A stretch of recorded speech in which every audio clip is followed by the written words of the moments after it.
Welcome in Craft and Design 3.0. For my dear audience, in this video, I will describe some much beautiful ideas of craft and art ideas. Dear audience, when we talk about craft and art, then different questions arise in our mind, like as what is a craft or what is an art. Um, Dear audience, a craft or trade is a pastime or an occupation that requires particular skills and knowledge of skilled work. In a historical sense, particularly the Middle Ages and earlier, the term is usually applied to people occupied in small scale for production of goods or their maintenance. For example, by tinkers, the traditional term craftsman is nowadays often replaced by an artisans and by a craft person making a different spotted type. So historically, the most specialized crafts with high value products tended to concentrate in urban centers, and their practitioners formed guide and guilds. So the skill required by their professions and the need to be permanently involved in the exchange of goods often demanded a higher level of education, and craftspeople were usually in a more privileged position than the peasantry in societal hierarchy. So the household of artisans were not as self-sufficient as those of people engaged in agricultural work, and therefore had to rely on the exchange of goods. Some crafts, especially in areas such as pottery, woodworking, and various stages of textile production, could be practiced on a part time basis by those also working in agriculture and often formed part of village life.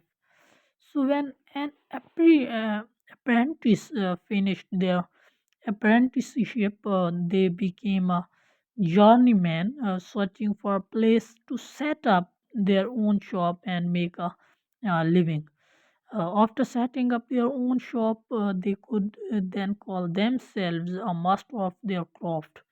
So, this stepwise approach to mastery of a craft, which includes the attainment of some education and skill, has survived in some countries to the present day, but crafts have undergone deep structural changes since and during the era of the Industrial Revolution.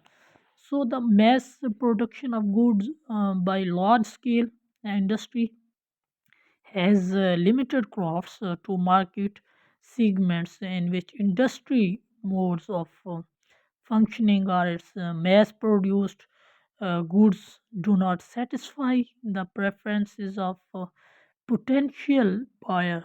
As an outcome of these changes, craftspeople today increasingly make use of semi-finished component or materials and adopt these to their customers' requirement or demand.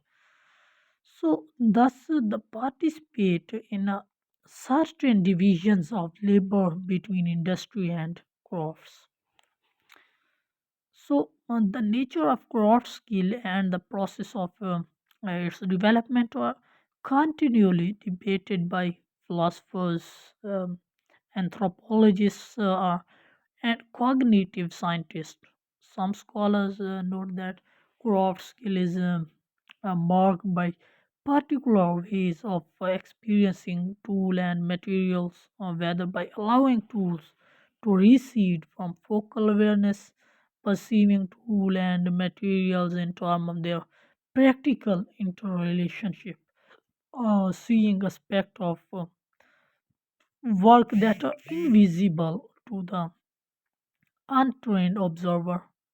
Other scholars working on craft skill focus on observational learning, and my micro exploring how learners visually pass the movement of experts. Certain researchers even de-emphasizes the role of individual craftsperson. So noting the collective nature of crafts, understanding or emphasizing the role of materials as a collaborator in the process of production. So classification, if we talk about, so there are three aspects to human creativity: art, craft, and also science. Roughly, art relies upon intuitive sensing, vision, and expression. So crafts upon sophisticated techniques, and science upon knowledge. So some handicrafts is the traditional main sector of the crafts. It is a type of work where useful and decorative devices are made completely by hand or by using only simple tools.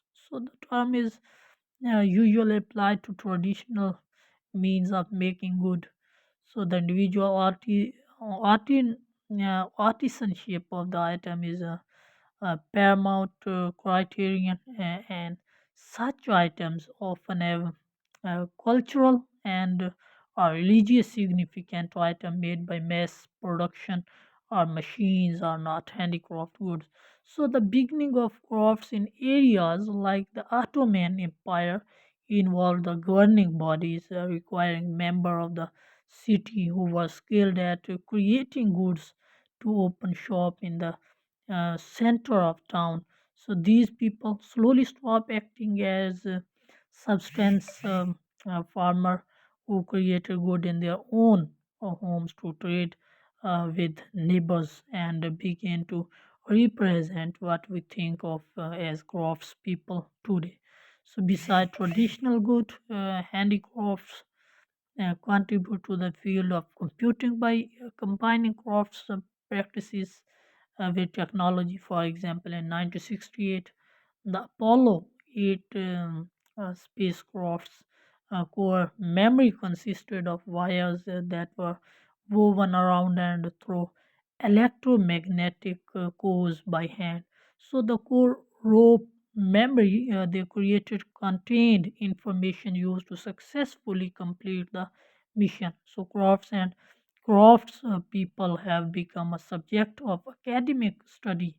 For example, Stephen Bunn was an artist before she became an anthropologist, and she went on to develop an academic interest in the process of craft.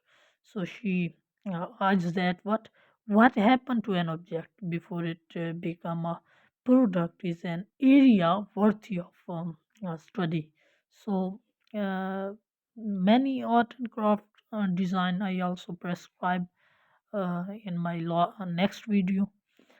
So, dear audience, I think that my video and my craft and art ideas are much beautiful and much interesting for you and for your and your children and their home based um, guys. So, guys, if my video and my idea are interesting, then subscribe my channel and like my video and share my video for your affectionate loving. So thank you very much, guys. Once again, thank you very much.